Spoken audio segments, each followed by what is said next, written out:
Hey yo, what up, fans of the sport? How y'all feeling? Coming back at you with another one. It's Lemekh with selahsportstv. Today we are going to talk a little basketball. Yeah, we're gonna talk a little basketball. See, basketball season is gearing up. Um, Basketball season is gearing up, and you know, LeBron finally let it go, right? Man, what the fuck is that?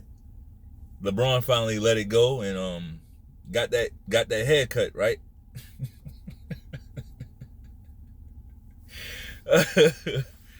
But no, we're gonna talk a little basketball because I keep like ever since the season last season ended and before that, it's like people keep wanting to update these lists. You know, every time somebody wins a championship, oh, they in the top 5 now. They the second best of all time. They number 3.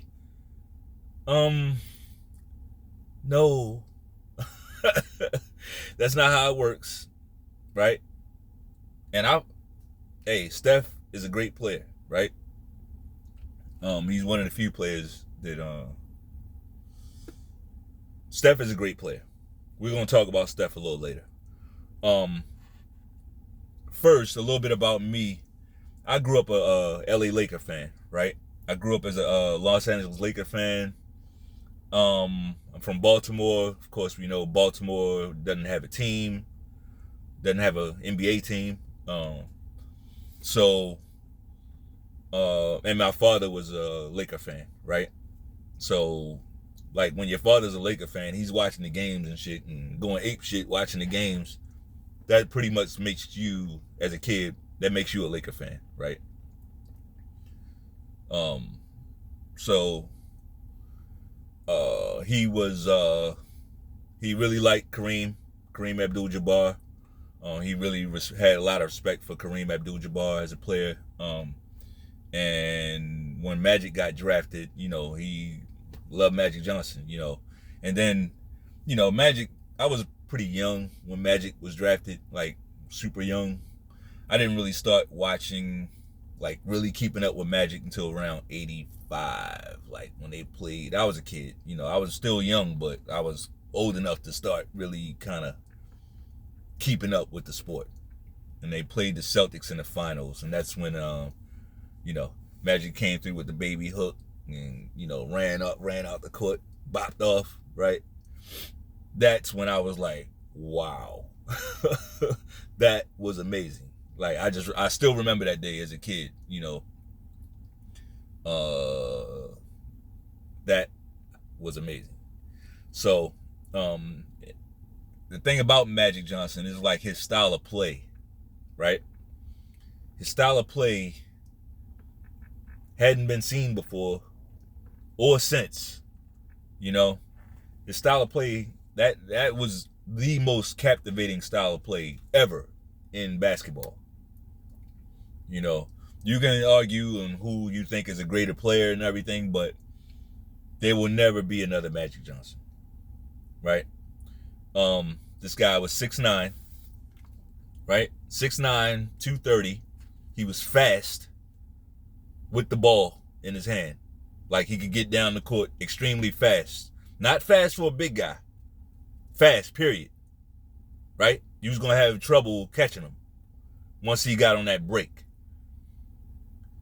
Magic Johnson, he's not known for being a flyer. He wasn't a flyer. That wasn't his thing, like leaping and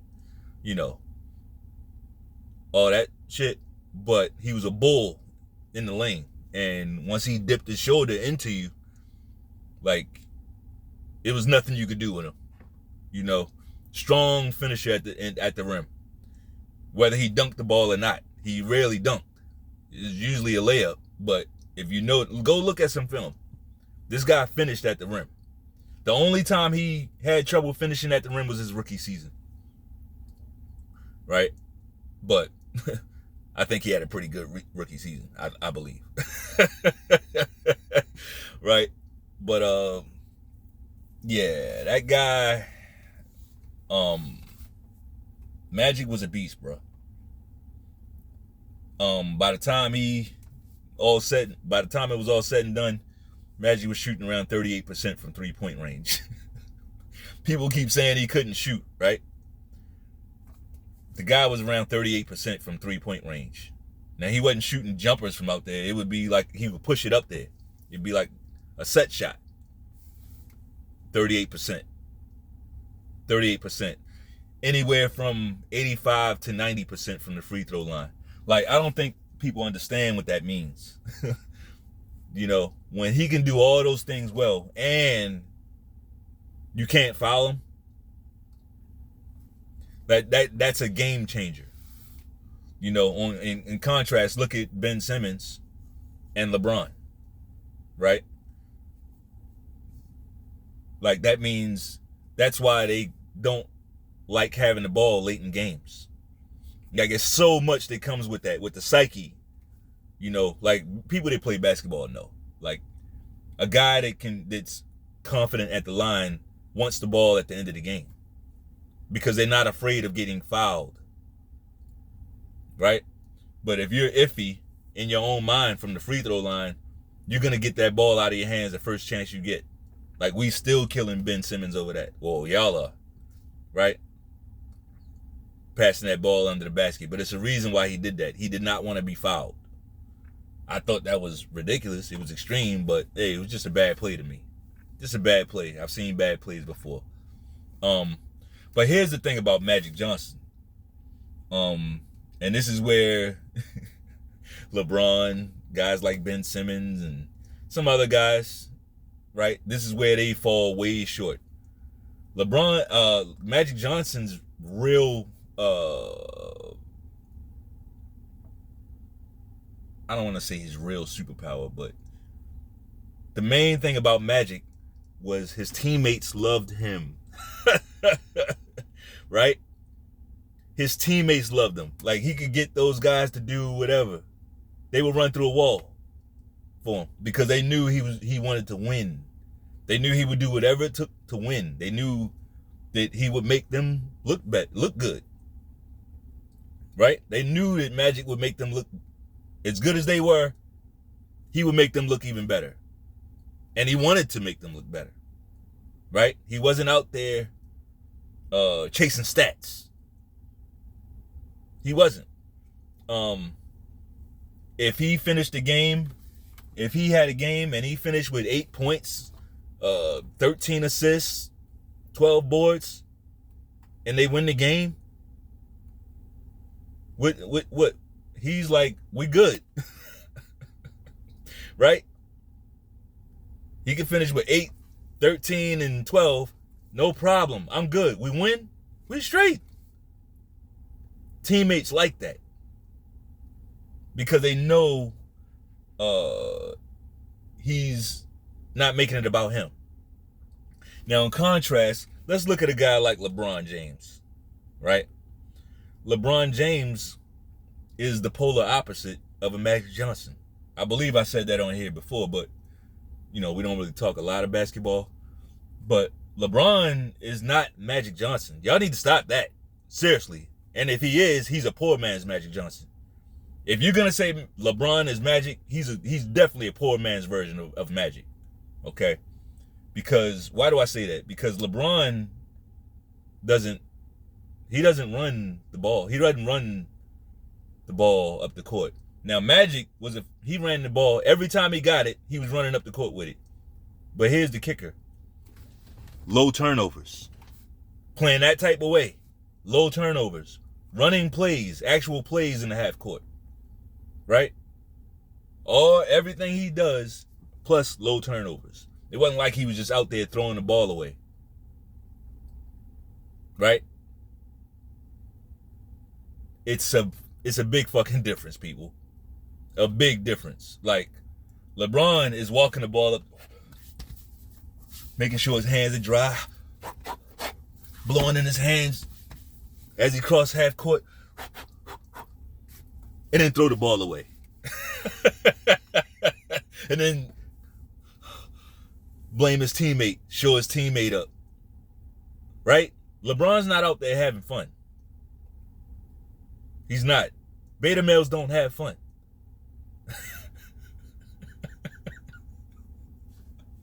They don't.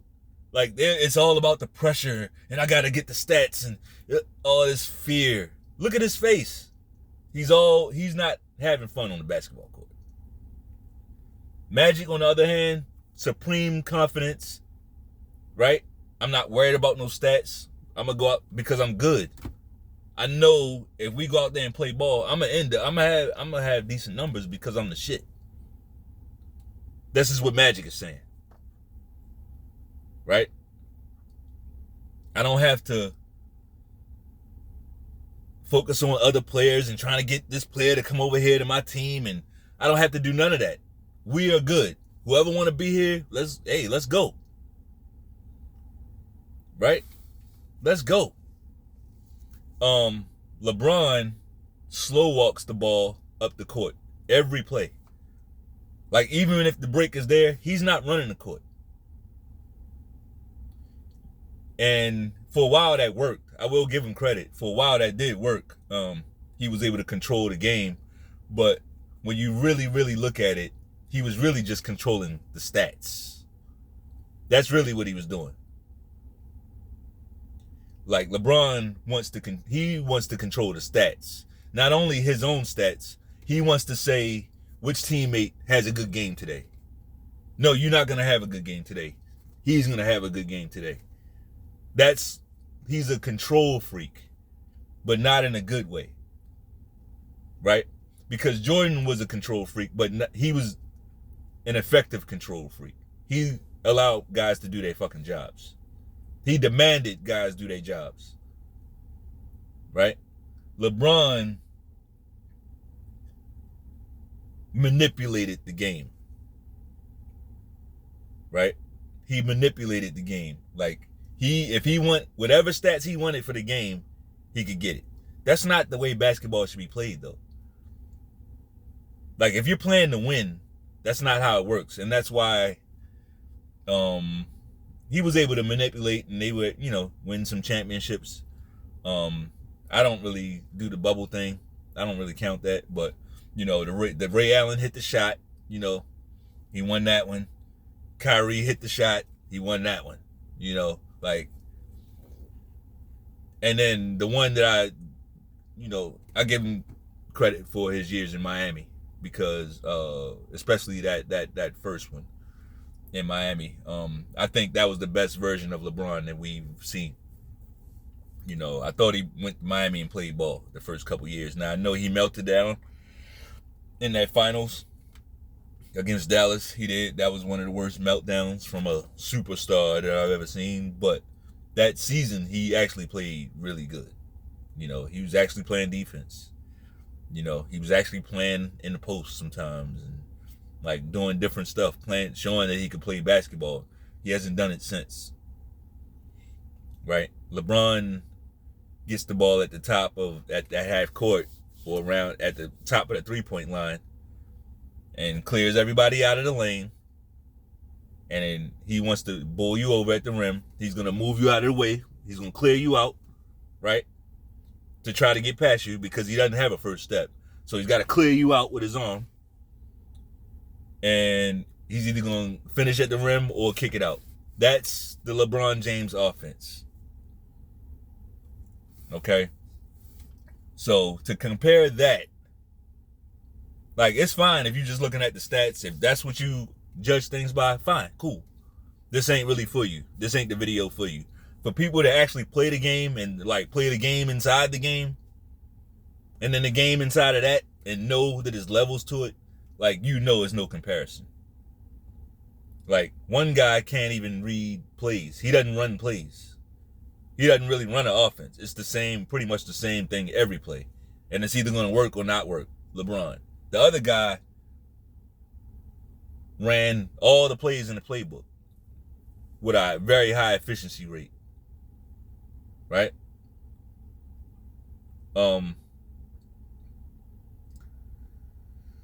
Magic and all those guys were alphas.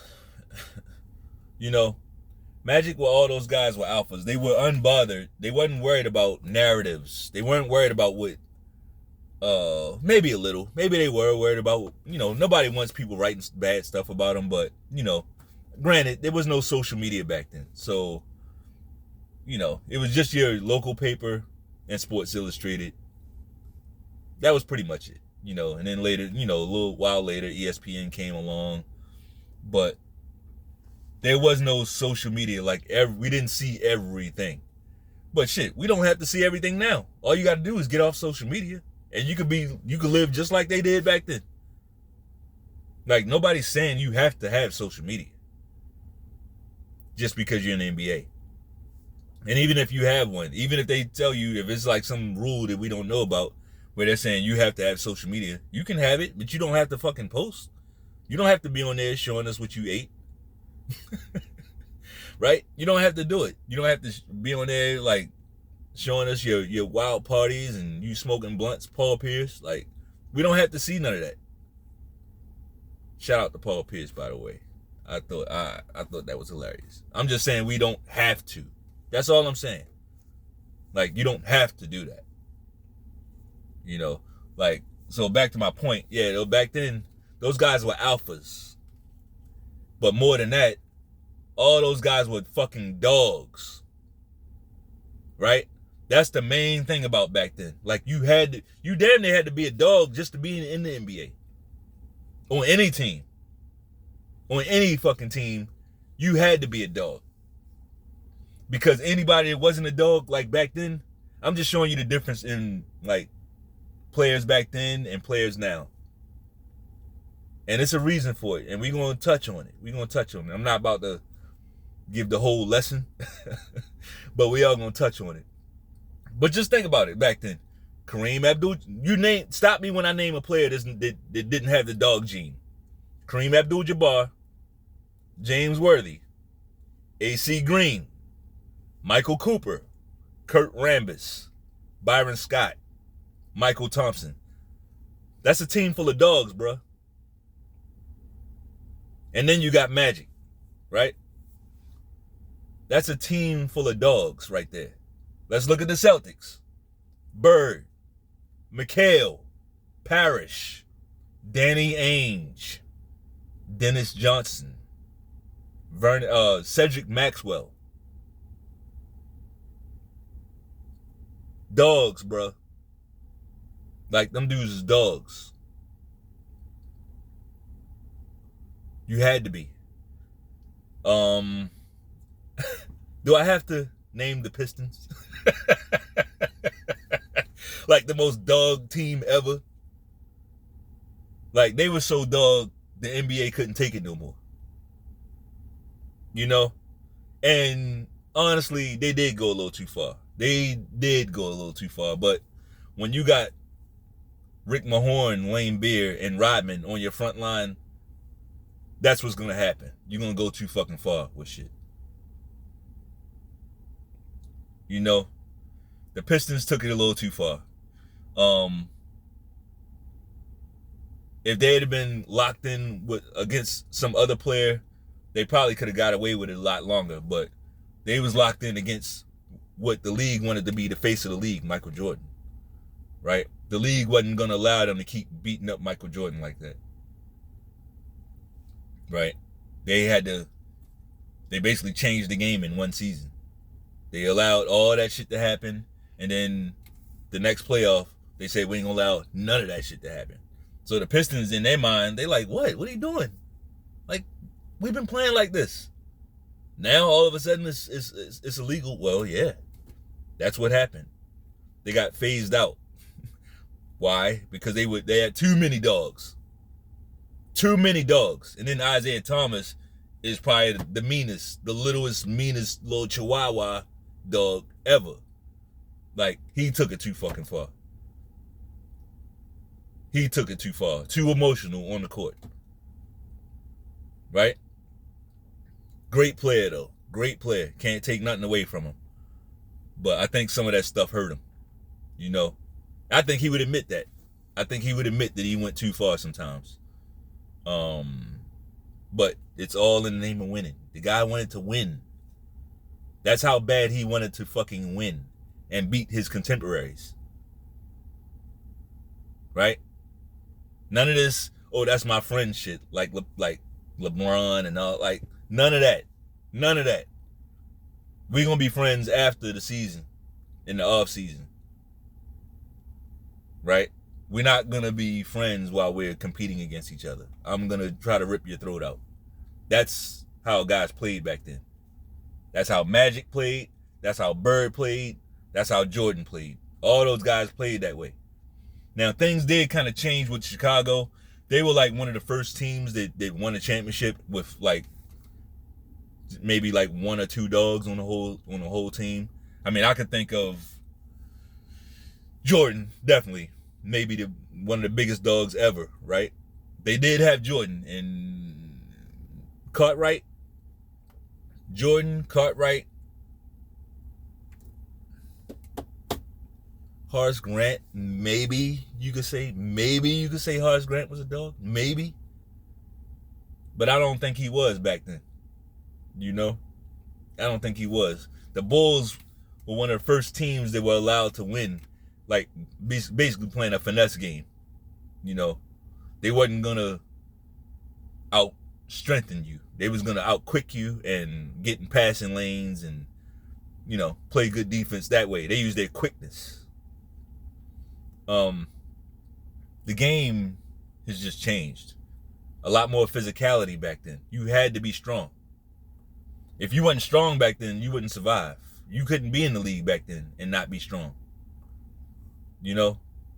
Like people say, well, what about Reggie Miller? First of all, was Reggie Miller like the strongest guy in the league? No. Right? Like he didn't have the strongest build, but Reggie Miller was wiry strong. Don't get it twisted. Like it ain't too many times where you see Reggie Miller just out there getting abused. Not even by Jordan. Jordan, I mean, he would get his points, but he wasn't just out there destroying Reggie Miller. They would have wars. Reggie Miller was solid. Reggie Miller was a solid basketball player all around. You know, he wasn't a ball hawk. He could shoot, but he didn't shoot it every time he touched it. He ran the offense. He took great shots. He really did. Like Reggie Miller was a good player. And people, you know, they talk this shit like, yeah, if KD and Ja Morant was back then, like they would be doing this and that. No, the fuck they wouldn't. And I love KD. Like KD, I love KD for now. Like for this game, the way the game is now, yeah, KD is that guy, right? Well, definitely one of them. KD is not a guy that would, he wouldn't have been KD back then. Too slight. And Ja Morant, no. Like those guys, I wouldn't say they wouldn't have been in the league, but they definitely wouldn't be starters. They wouldn't be stars, no shit like that. Because the game was physical back then. Like you had to play physical. Like people think about James Worthy, and they think about James Worthy, like he was some type of like he played out there on the wing. I mean, he would get out there sometime, but James Worthy was a low post player. Correct me when I'm wrong. Only you older guys gonna know this.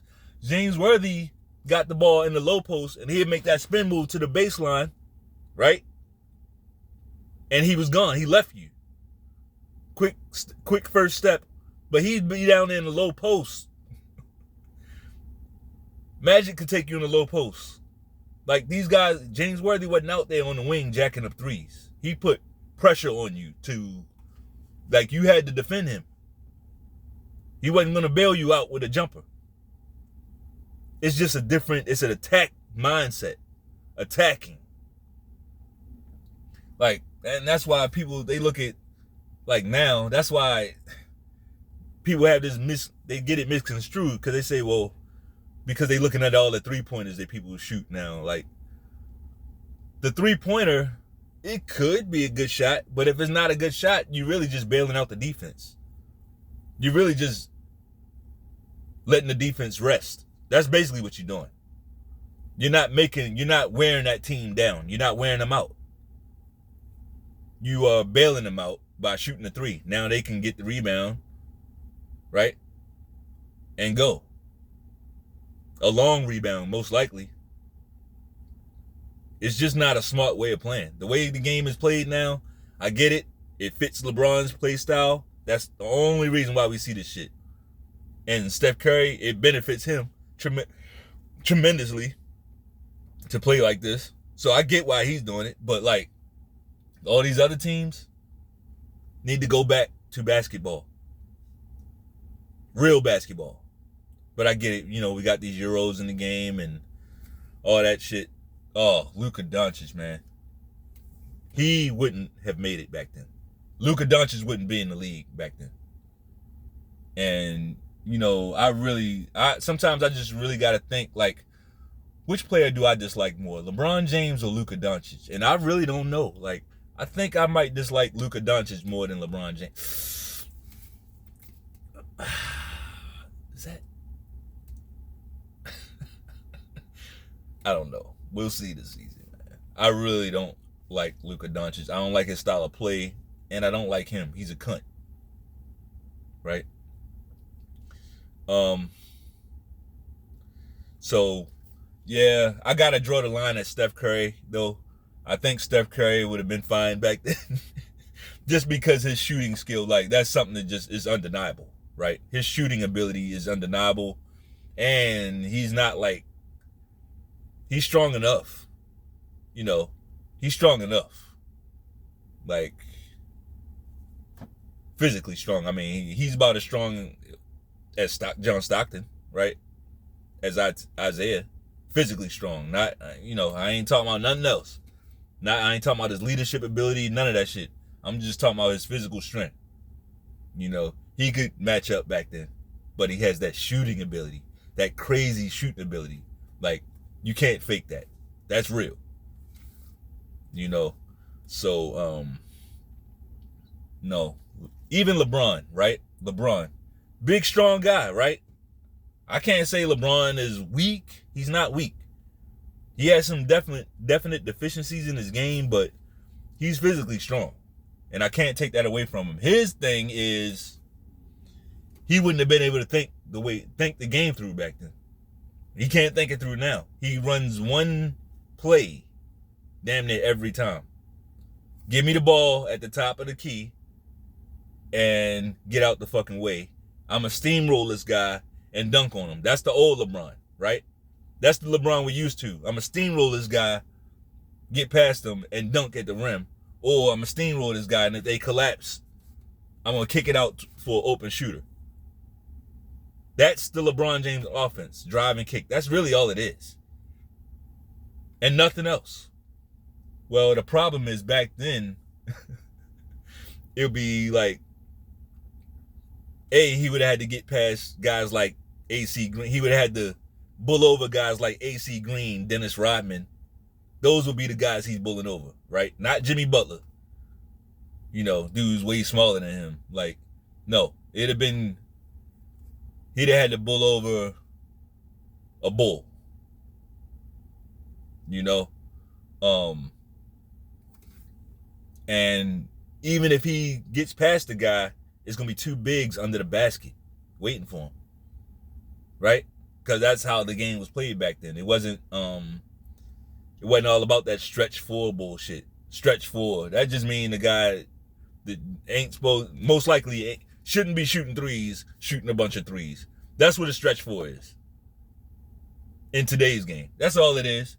This guy should not be shooting the threes, but he's shooting them anyway. That's what a stretch four is. Back then, no. You had to play your fucking position. You're going to play the way your strength is. So if you're big, you're going to play closer to the fucking basket. Why? Because we need rebounds. Right? And we need you to defend the rim. So all that dunking, he'd have been getting snatched out of the air. Back then. With no problem. And there wouldn't have been a bunch of technicals because that was part of the game. That's the reality of it. So y'all can like snap out of the fantasy stuff. Like the game is played differently. The game was played differently. Now, there's a few guys that, you know, seem like they come from that era. Guys like Kawhi, right? Kawhi could play back then. Giannis Antetokounmpo could play back then. Right? For obvious reasons. That's how they play that style right now. And a few other guys. Right? I said Steph. Steph could play. Steph would be able to play back then. Yeah. So I'm not just shitting on the current players at all. But I'm just saying, with the comparison, stop trying to throttle some of these guys off the list, this imaginary list, by the way, and demote them and put some of these guys over them, like based off of what? They played more basketball back then. The game is soft now. You know? So let's be mindful of that. You know, and that's my basketball history lesson for the day. Right? I will say, you know, I grew up a Laker fan, but today, like ever since 2018, I haven't been a Laker fan. I have not been a Laker fan since 2018. I gotta admit, right? I can't do it. Can't do it. You know, I liked the team when Jerry Buss had it. I liked the team when Jerry Buss had it. I still like the team when Jim Buss had it. Right? I did. Things have been different ever since Jeanie Buss has had the team. That's undeniable. It don't even feel like the same franchise, personally, to me. You know, like, I love Kurt Rambis, like, as the player. But no way a guy like that should be running the Lakers. No way a guy like that and his wife, because she's friends with the owner, should be running the Lakers. Like, that ain't how it's supposed to go. You know? So it's not about, oh, you just hating on Jeannie because she won't. No, I don't like the way the team is being run. She basically is letting her friends run the team because they're her friends. Typical shit, right? But that ain't how Dr. Buss would have did it. So, that's all I got. If you like the video, go ahead and back the like button down all the way down into the lane. Run that spin move to the baseline, and then go up with the reverse dunk. Right? Go up with the reverse dunk. And when you come down, point at the like button like Sean Kemp did that one dude. Right? Do that. Peace.